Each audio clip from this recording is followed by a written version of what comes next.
Cães e gatos têm a audição bem mais aguçada do que a do ser humano. Diante disso, qualquer barulho incomoda. Os fogos de artifício, por exemplo, que são utilizados em comemorações de jogos de futebol, deixam os bichinhos inquietos e arredios.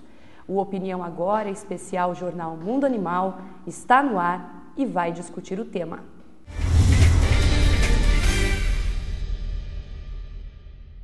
Eu recebo aqui no estúdio o adestrador profissional e psicólogo Ivan Quitolina. Ivan, muito obrigada pela presença, seja muito bem-vindo. Eu que agradeço, Cíntia. Bom dia aos telespectadores. É um prazer estar aqui. Eu que pude ver o início do Jornal Mundo Animal e agora já está aqui na TV Opinião Agora. Participei também de algum momento no jornal, escrevendo artigos. E realmente é um prazer estar aqui para falar sobre um assunto tão importante e recorrente em nossa área, né? Que é recorde de raios no mundo, o Brasil. Acho que é importante a gente estar falando sobre isso. Ivan, em relação à sua formação aí em psicologia, de que forma ela auxilia no adestramento de cães? Bom, a psicologia, ela estuda uma das teorias que fazem parte do que a gente chama de psicologia é a teoria comportamental, tá? Essa teoria ela dá embasamento a qualquer treinamento animal. Então, com base na teoria comportamental, você pode treinar qualquer animal, inclusive nós humanos. Nesse sentido, ela auxilia em muito. Tá? Isso no treinamento propriamente dito. Agora, na relação dono-cão, como que ela auxilia? Eu vou dar um exemplo aqui, eu acho que é legal todo mundo pensar sobre isso.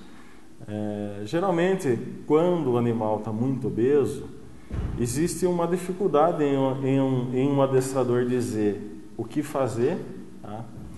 E como tocar essa questão tão importante.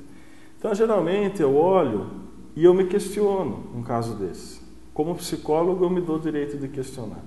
Que desejo é esse que está matando o animal de estimação?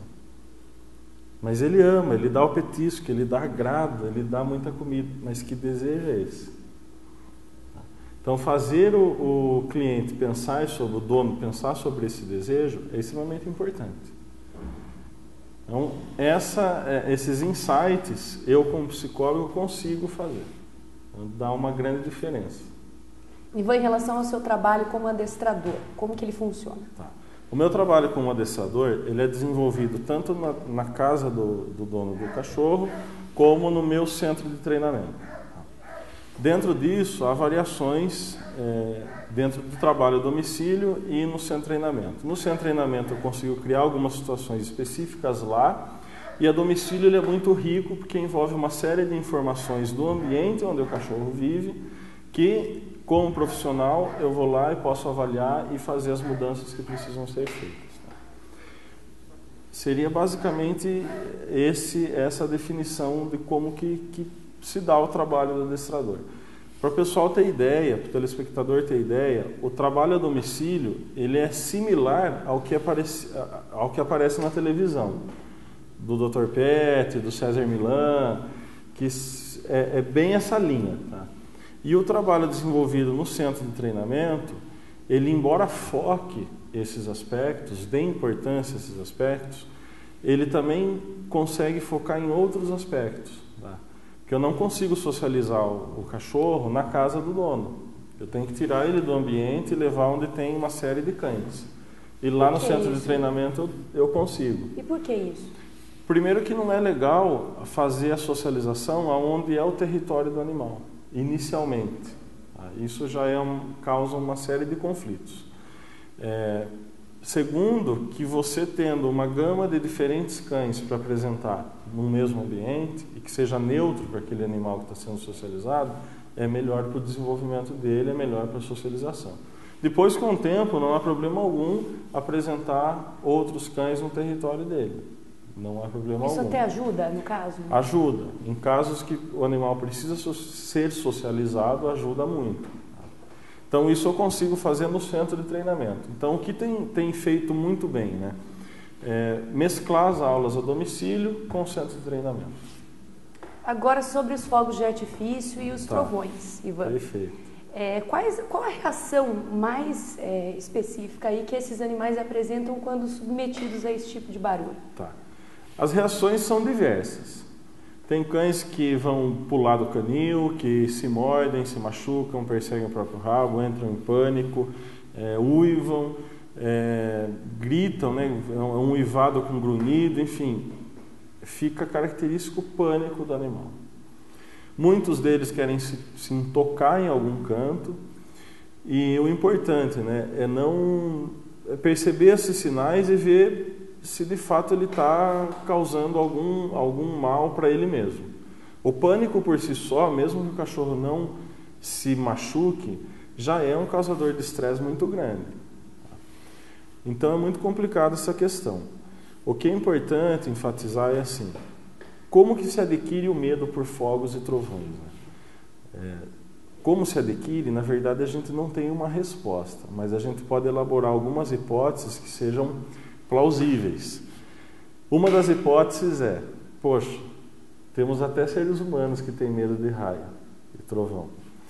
O barulho por si só já causa medo em muitas pessoas. Nos animais, imagine que a audição deles é muito maior do que a nossa. Então é normal que esse barulho, que é um barulho muito alto, cause neles uma insegurança, um mal-estar. Aí as pessoas me perguntam: mas Ivan, tem cães que não sentem medo e tem cães que sentem e nunca treinamos ele. Como que você explica isso? Bom, de fato, dentro de uma ninhada existem aqueles cães que são mais seguros e existem aqueles cães que não são tão seguros. Os mais seguros, qual que é a diferença que ocorre? Eles realmente sentem o trovão, sentem os fogos de artifício. É algo novo, não faz parte do ambiente deles. E é algo extremamente agressivo. São explosões acontecendo, raio, aquele barulho estrondoso. Então ele simplesmente fica com medo, mas logo ele resolve esse conflito.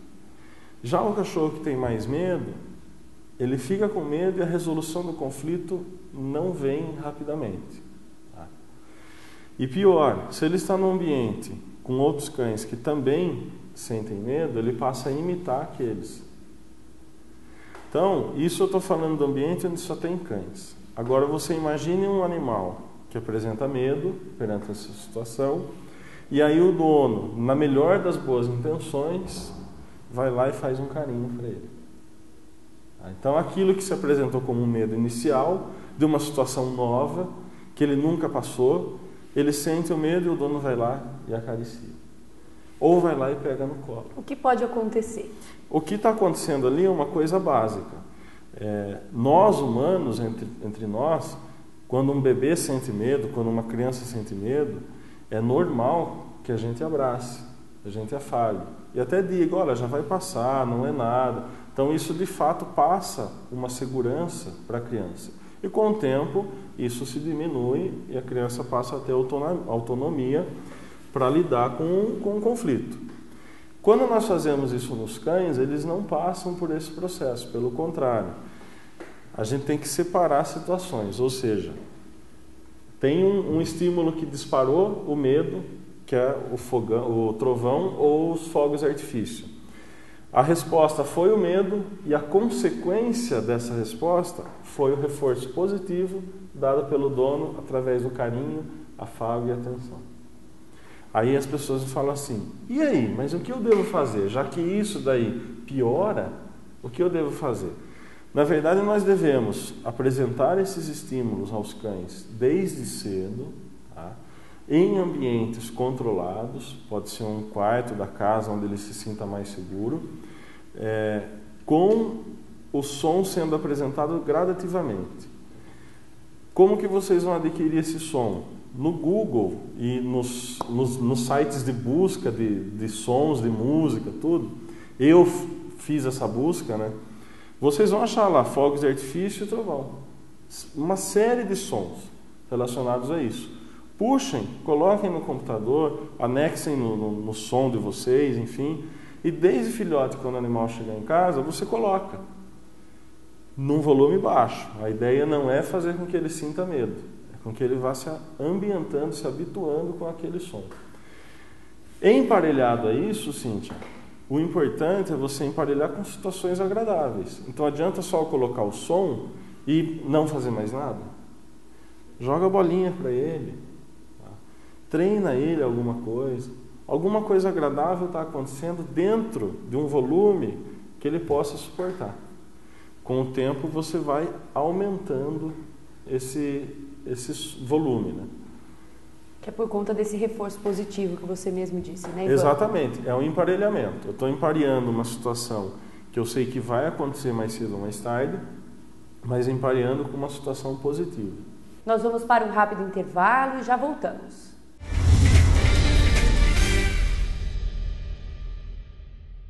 Para combater a dengue, cada um tem que fazer a sua parte. A dengue é uma doença transmitida pela picada do mosquito Aedes aegypti. Elimine os criadouros. O mosquito se reproduz em locais com água parada. Caixas d'água, tambores e outros depósitos de água. Se tiver plantas em casa, elimine ou fure o prato do vaso. Cultive as plantas na terra e não na água. Já os pneus devem ser levados para o ponto de coleta da SEDEMA. Mais informações, ligue 3413-7587. Dengue, na minha casa não! Campanha da Secretaria Municipal de Saúde de Piracicaba.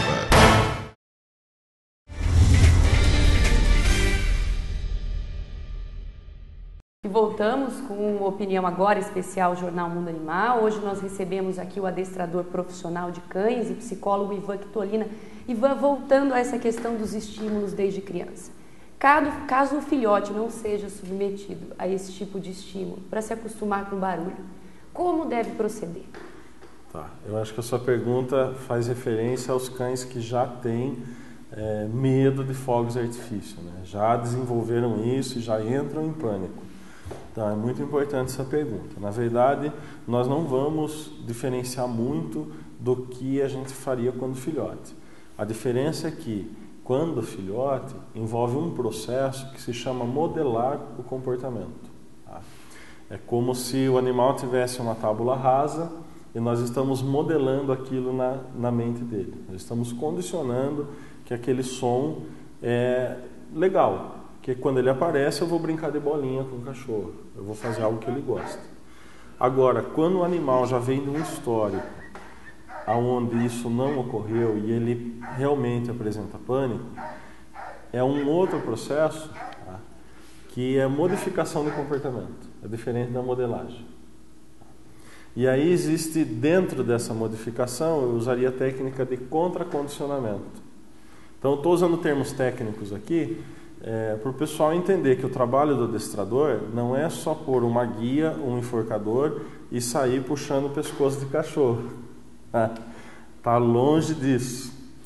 Então, é legal o pessoal ter noção de que um adestrador tem que saber o que está fazendo. Se ele não sabe o que está fazendo, não sabe buscar os conceitos certos, ele vai em algum momento do processo queimar etapa ou pular etapa. E até prejudicar o desenvolvimento do próprio cão. Pode até prejudicar. Então tem que tomar muito cuidado. Então o contracondicionamento, basicamente, ele é uma resposta, tá, diferente dentro daquela que o animal já apresenta. Então eu vou fazer um contracondicionamento àquilo que ele já está condicionado. Então ele sente medo. Da mesma forma que eu apresentaria o som desensibilizando, no filhote a gente não desensibiliza, a gente só apresenta o estímulo. Aqui nós vamos dessensibilizar o animal. Tá? Então ele tem medo daquele barulho, então eu vou apresentar o mesmo barulho no aparelhinho de som, lógico, é diferente de quando acontece ao vivo, o animal sabe disso, ele sente isso. Tá?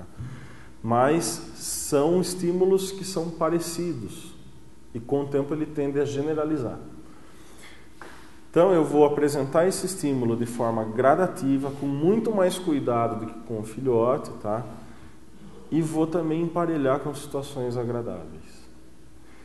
Agora as pessoas me perguntam outra coisa: esse animal pode ser recuperado? Ele vai com essa técnica ficar 100%? E eu já digo, não. Nós vamos amenizar os sintomas. 100% não é garantido, tá? Porque já existe uma resposta para aquele estímulo. Eu só vou criar outra. E depende também do temperamento do animal? Às vezes ele Sim, apresenta um retorno positivo. Sim, como eu falei naquele momento inicial. Numa ninhada existem aqueles que são mais seguros e os menos seguros. Então está aliado ao temperamento de cada cachorro.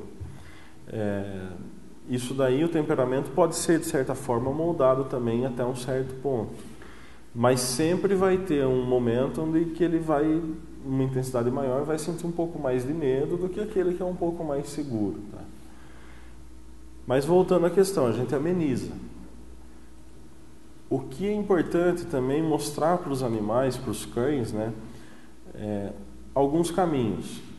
Se eu tenho um cachorro, vou dar um exemplo, que foi acostumado na caixa de transporte, todo mundo acha que a caixa de transporte é um ambiente horrível para o cachorro, mas se você acostumar desde cedo, se torna a casinha dele. Você só deixa a caixa de transporte aberta, é uma casinha. E nesse momento de pânico, você condicionar ele a ter essa saída, vamos pensar de uma forma bem racional, não é melhor ele ir para um ponto onde ele se sente seguro do que ele se machucar, do que ele entrar em pânico total, destruir outros objetos, ou até ingerir outros objetos. Ou até fugir de casa também. Ou até fugir de casa. Não é melhor que a gente ensine ele assim, olha, esse ponto é legal. Fica lá quietinho. E geralmente a gente não ensina esse ponto. O ponto de saída legal para o cachorro. Pelo contrário, na confusão toda, nós vamos lá e fazemos carinho. É aquela história inicial que foi colocada. Ele pode até morder o proprietário? Olha, eu não vi casos assim, mas morder eu acredito que não. Eu nunca peguei um caso onde o cachorro mordia quando estava em pânico de fogos de artifício ou de trovão. Mas ele pode fugir do proprietário, enfim. O problema já não é mais o proprietário, o problema é o barulho externo. Então ele realmente entra em pânico, tem ataque cardíaco. Isso em cães idosos é um problema grave, tá? Ele pode ter ataque cardíaco, pode até ter um problema sério aí, pode ter um ataque mesmo do coração. Isso que eu ia perguntar, esse contracondicionamento ele funciona com cães idosos também? Funciona, mas é muito mais difícil de você reverter. É muito mais difícil do que num cão jovem, tá? Ele já está, imagine, são 10 anos tendo aquele comportamento. E num cão de médio porte, de porte grande, ele vai ter mais ou menos uns 4, 5 anos de vida a mais. Então foram 10 anos daquela forma e eu vou fazer um contracondicionamento até quando? E lembrando que todo treinamento, isso não deve ser segredo para ninguém, até para nós. O estudar, você está aqui porque você estudou, eu estou aqui porque eu estudei, todo mundo estudou para exercer alguma profissão. O estudar é fator de estresse. Todo mundo deixou de ter vida social para estudar e exercer alguma profissão. Para o animal, qualquer treinamento é fator de estresse. Agora, o quanto de estresse eu, como treinador, vou gerenciar no animal, aí cabe a mim, cabe a minha competência.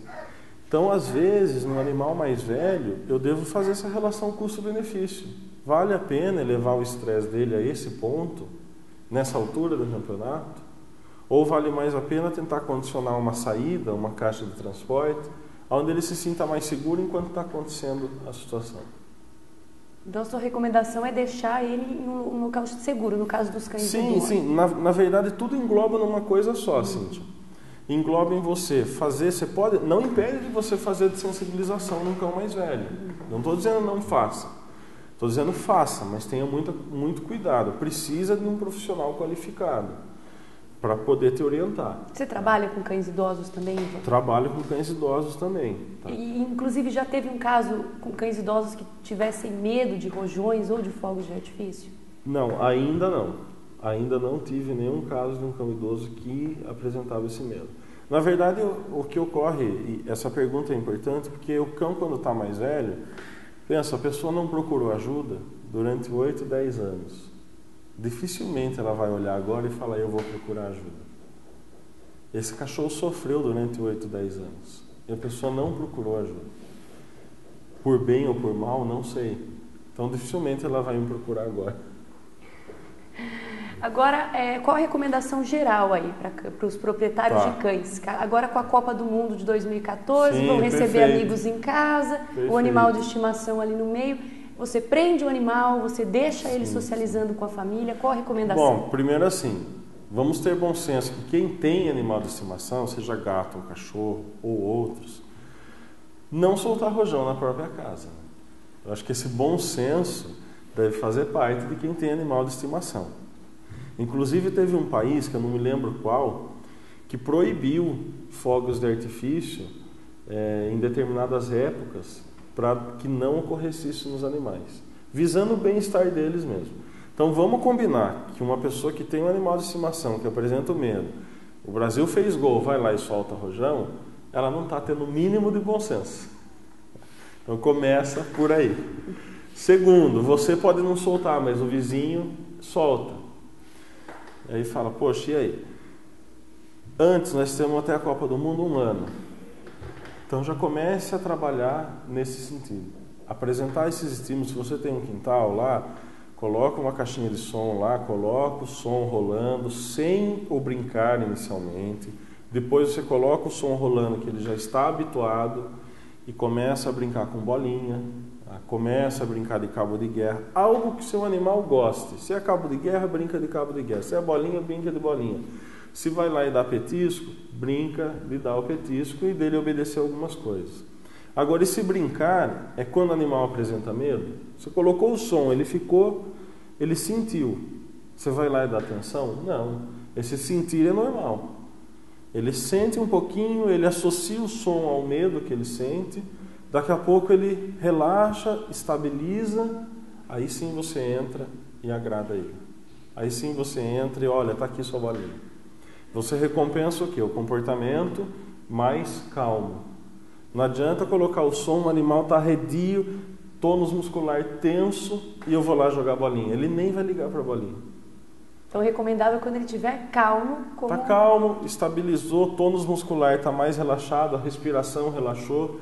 Aí, molecão, muito bom, tá aí a bolinha. Isso aqui, ó, o petisco. Aí ele vai entender que essa calma é uma questão positiva. Não, e outra, ele associa o quê? Poxa, quando esse som aparece agora, eu tenho atenção do meu dono. Algo legal acontece quando esse som aparece. Então esse som não é tão ruim. Agora, se esse som aparece, eu tenho medo e meu dono vai lá e faz carinho em mim quando eu tô com medo, poxa, eu vou continuar com medo. Só vai piorar, se torna crônico. Porque o reforço positivo nada mais é do que aquilo que é reforçado tende a se repetir em situações parecidas ou iguais futuramente. Então, vai se repetir. Tá certo. Agora nós vamos para um breve intervalo e na volta nós vamos conversar aqui com o Ivan sobre os casos aí que ele enfrentou nesse sentido aí de rojões e trovões com cães. Até mais.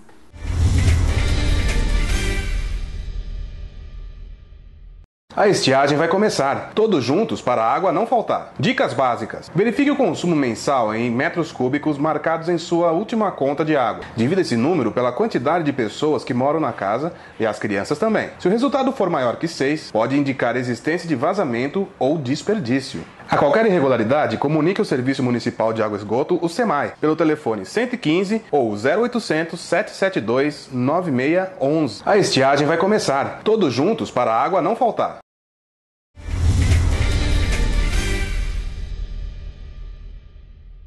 Voltamos agora com a opinião agora especial Jornal Mundo Animal e conversávamos no primeiro e segundo bloco com o adestrador de cães profissional Ivan Quitolina. Ivan, em relação aos casos aí que você já teve envolvendo o uso de fogos de artifício ou trovões em cães, pode explicar pra gente como foi? Sim, até vou explicar o caso da minha própria pastora, que ela tem medo de fogos, tá? Ela, quando filhote, não apresentava esse medo. E depois, quando adulta, ela apresentou o medo.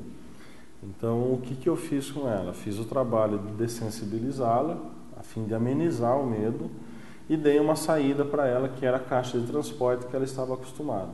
Então, ela associou que quando essa situação ocorresse, caixa de transporte. Quer dizer, ela não entrava em pânico, ela continha. Com o tempo, eu fui brincando com ela com a bolinha, não desisti, tá? E hoje ela não vai mais para a caixa de transporte, ela só fica quieta num canto e espera a situação passar. Ela não entra em pânico, a respiração dela não fica ofegante, só fica quietinha no canto dela. Então, ao meu ver, como treinador, é uma evolução muito boa. Um animal que poderia estar bem pior, hoje ela já tem 5 anos, poderia estar num pânico muito grande, ela senta lá, deita e fica quietinha. Passou, ela volta, vai para o campo, numa boa. Teve outros casos também, principalmente de cães menores, né? Os cães menores, eles, ao mesmo tempo que eles recebem muito carinho, eles são os que mais sofrem por conta da humanização que é feita em relação a eles. Dificilmente você vê alguém humanizar um Rottweiler. Não que não tenha esses casos, mas a gente vê isso ocorrer de forma mais fácil em cães de porte pequeno, Shih Tzu, Lhasa Apso, Poodle, enfim, a ideia não é falar as raças, mas dizer que sim, nos cães menores isso ocorre. E aí com a humanização a gente tende a não olhar o cachorro como cão. Então os casos mais difíceis envolvem cães de porte pequeno. Como dizer para um dono que já humanizou o animal dele desde que ele chegou, a dizer assim, falar assim para ele, olha, quando o seu cachorro apresentar pânico nessa situação, você faz cara de paisagem, ignora completamente o que está acontecendo. Aí a pessoa fala, Ivan, eu não vou conseguir, o cachorro está em pânico. Isso aí para mim é inconcebível. E a pessoa tem dificuldade enorme em não só entender como fazer. Ou às vezes ela até entende o processo, mas ela não consegue fazer. Ela realmente compreendeu que não deve ser feito, vai reforçar comportamento errado, mas ela não se contém.